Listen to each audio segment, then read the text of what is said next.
Good morning बच्चों, क्या हाल चाल। उम्मीद है सब ठीक ठाक होगा। तो हम लोग चैप्टर नंबर 3 स्टार्ट कर चुके हैं, जिसमें हम लोग मानव नेत्र के बारे में पढ़ चुके थे। मानव नेत्र का सचित्र वर्णन किए थे और नेत्र के कुछ पार्ट्स को हम लोग देखे थे, है कि नहीं। जितना फिजिक्स से रिलेटेड है उस सारी पार्ट्सों को देख चुके थे। आज हम लोग पढ़ेंगे नेत्र दोष। क्या पढ़ेंगे? नेत्र दोष। नेत्र दोष को पढ़ने से पहले कुछ ऐसे छोटे छोटे टर्म्स हैं जो जानना जरूरी है, तो पहले हम उसको क्या करते हैं, देख लेते हैं।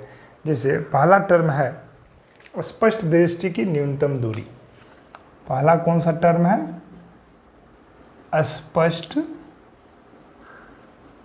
दृष्टि की न्यूनतम दूरी। स्पष्ट दृष्टि की न्यूनतम दूरी क्या होता है? देखें, मतलब वह न्यूनतम दूरी, कोई भी वस्तु का वह न्यूनतम दूरी जहाँ पे वस्तु को आसानी से हम लोग क्या कर सकते हैं, देख सकते हैं। मतलब कहने का वह न्यूनतम दूरी जहाँ पे वस्तु को बिना असमंजन क्षमता का हम लोग क्या कर सकते हैं, देख सकते हैं, उसे ही हम लोग क्या बोलते हैं, स्पष्ट दृष्टि की न्यूनतम दूरी। ठीक है ना। वह न्यूनतम दूरी जहाँ पे वस्तु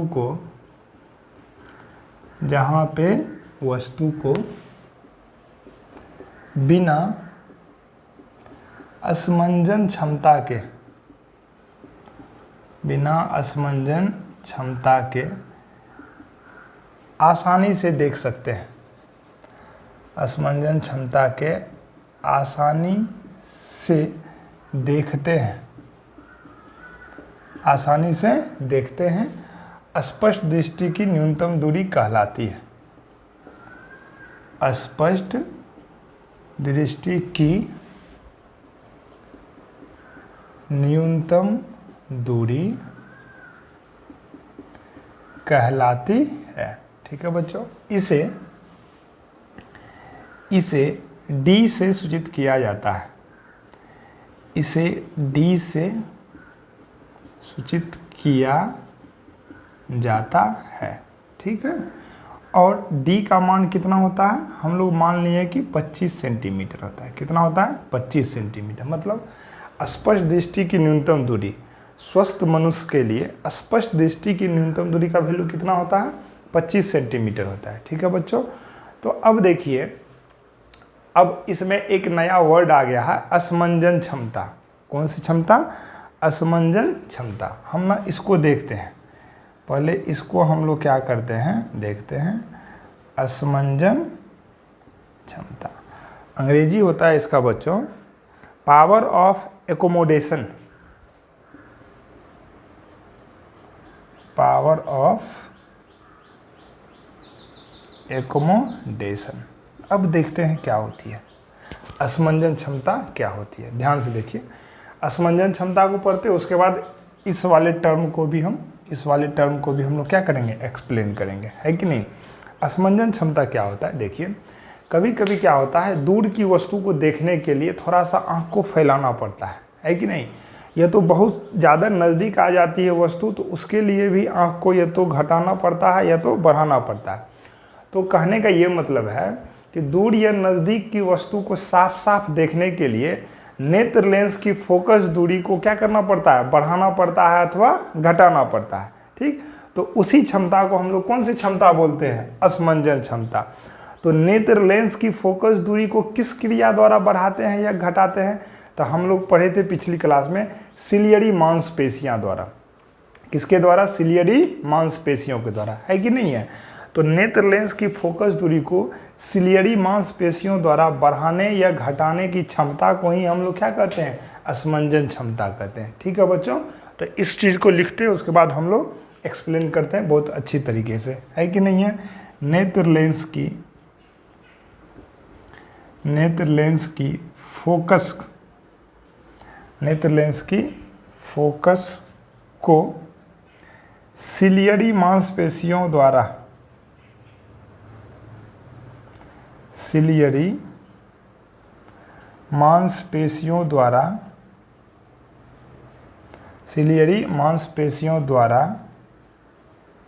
बढ़ाने अथवा घटाने की क्षमता को असमंजन क्षमता कहते हैं।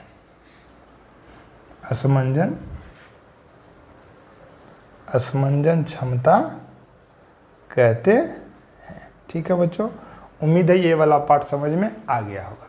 तो अब सबसे पहले अब चलते हैं स्पष्ट दृष्टि की न्यूनतम दूरी क्या होती है। ध्यान से देखिए, मतलब एक न्यूनतम दूरी है। अपने लोग को क्या मन में आता होगा कि सर कोई भी वस्तु आँख के जितनी नज़दीक होगी वो इतना साफ साफ दिखेगा। मन में तो ऐसा आ रहा होगा कि सर यदि कोई वस्तु दूर है तो साफ साफ नहीं दिखता है, यदि वो नज़दीक आ जाए तो साफ दिखता है। बात सही है। और नज़दीक आ जाए तो और साफ दिखता है। तो मन में तो ऐसा होता होगा कि सर आँखें के पास लेकर के आ जाते हैं तब तो पूरा साफ दिखेगा। तो आप लोग प्रैक्टिकल करके देखिए। अभी मान लीजिए ये हथेली है और हथेली को पूरा आँख के नज़दीक ऐसे करके देखिए तो आप ना 10 सेकेंड से ज़्यादा नहीं देख पाइएगा। 10 सेकेंड तक देखिएगा ऐसे करके तो आपको लगेगा जैसे यहाँ पे कोई ना कोई क्या कर रहा है, पावर जैसे कोई लगेगा जैसे खींच रहा है। तो ये भी कहना सही नहीं है कि यदि वस्तु बहुत नज़दीक है तो बहुत साफ साफ दिखेगा या बहुत दूर है तो बहुत साफ साफ दिखेगा, ऐसा कुछ भी नहीं है। तो एक निश्चित दूरी निर्धारित है कि जहाँ पे वस्तु रहेगा ना तो आँख को ना ज़्यादा कोई भी कष्ट क्या होगा, नहीं होगा। आसानी से हम उस चीज़ को पढ़ते रहेंगे, मतलब आँख पे माथे पे कोई असर क्या होगा, नहीं होगा। तो उसी न्यूनतम दूरी को हम लोग क्या बोलते हैं, स्पष्ट दृष्टि की न्यूनतम दूरी बोलते हैं। ठीक है बच्चों, तो उम्मीद है कि आपको ये वाला पार्ट समझ में आ गया होगा। नेक्स्ट चलते हैं असमंजन क्षमता। जैसे देखिए क्या है, मान लीजिए कोई वस्तु बहुत नज़दीक ले आते हैं, जो ही नज़दीक ले आए तो लग रहा है कि नहीं यहाँ पे मांसपेशी, नेत्र की मांसपेशी अंदर क्या हो रही है, फैल रही है या सिकुड़ रही है, या बहुत दूर वस्तु स्थित है तो उसको ना ऐसे करके हाथ दे करके ऐसे करके फैला करके क्या करते हैं, उसको हम लोग देखते हैं या देखने की कोशिश करते हैं। मतलब हम अपने नेत्र लेंस की फोकस दूरी को क्या करते हैं, कभी बढ़ाते हैं, कभी क्या करते हैं, घटाते हैं। तो ये सारी क्रियाएं किसके द्वारा होती है, मांसपेशियों के द्वारा, सिलियरी मांसपेशियों के द्वारा होती है। उसी क्रिया को हम लोग क्या बोलते हैं, उसी क्षमता को हम लोग बोलते हैं असमंजन क्षमता।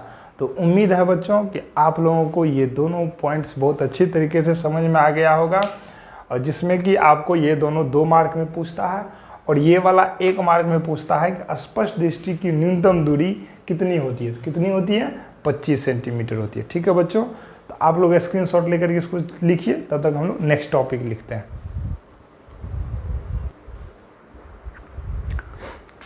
हाँ तो बच्चों नेक्स्ट टॉपिक देख रहे हैं अपने लोग दूर बिंदु।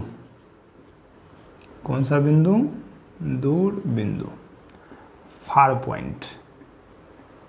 फार पॉइंट किसको कहते हैं, दूर बिंदु। देखो, वह दूरस्थ बिंदु, मतलब वह दूरस्थ बिंदु जहाँ पे नेत्र बिना असमंजन क्षमता के क्या करे, किसी भी वस्तु को साफ साफ देख ले, उसी को हम लोग क्या बोलते हैं, दूर बिंदु, है कि नहीं। मतलब वह दूरस्थ बिंदु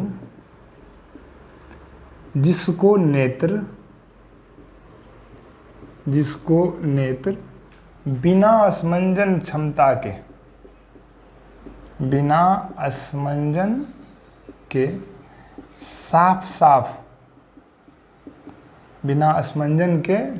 साफ देखे, दूर बिंदु कहलाती है। दूर बिंदु कहलाती है। ठीक है बच्चों, इसे F से सूचित किया जाता है। इसे भाई किससे सूचित करते हैं, इसे F से सूचित किया जाता है। उम्मीद है समझ में आ गया होगा, है कि नहीं, क्योंकि ये सारे पॉइंट्स को अभी हम लोगों ने एक्सप्लेन कर रखा है। नेक्स्ट है निकट बिंदु। नियर पॉइंट, ठीक है ना। वह निरस्त बिंदु, वह नज़दीक बिंदु, है कि नहीं है। वह निरस्त बिंदु मतलब नज़दीक वाला बिंदु जिसको नेत्र असमंजन क्षमता के जिसको नेत्र असमंजन क्षमता से साफ साफ देख ले, असमंजन क्षमता से साफ साफ देख ले, उसे ही हम लोग क्या कहेंगे, निकट बिंदु कहेंगे, है कि नहीं है। इसे n से सूचित किया जाता है। इसे किससे सूचित करते हैं, इसे n से सूचित किया जाता है। ठीक है बच्चों, उम्मीद है आप लोग को दूर बिंदु समझ में आ गया कि बिना असमंजन के देख ले वह दूरस्थ बिंदु, निकट वाला जिसको असमंजन क्षमता से आसानी से साफ साफ क्या करे, देख ले। ठीक, अगला पॉइंट है दृष्टिपरास।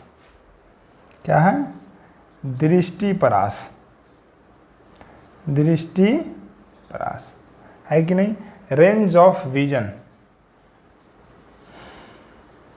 Range of vision. ठीक है बच्चों, तो किसको कहते हैं दृष्टिपरास, दूर बिंदु और निकट बिंदु के बीच की दूरी को, दूर बिंदु और निकट बिंदु, दूर बिंदु और निकट बिंदु के बीच की दूरी को, दूर बिंदु और निकट बिंदु के बीच की दूरी को दृष्टिपरास कहते हैं, बीच की दूरी को दृष्टिपरास कहते हैं। ठीक है, मतलब वह दूरस्थ बिंदु और वह नज़दीक वाले बिंदु के बीच की दूरी को हम लोग क्या बोलते हैं, दृष्टिपरास बोलते हैं। उम्मीद है बच्चों ये छोटे छोटे टर्म्स आपको समझ में आ गया होगा। अब हम लोग बढ़ते हैं दृष्टि दोष की ओर। किसकी ओर बढ़ते हैं अब, दृष्टि दोष की ओर। ठीक है, तो आप लोग स्क्रीनशॉट लेकर के इसको लिखिए।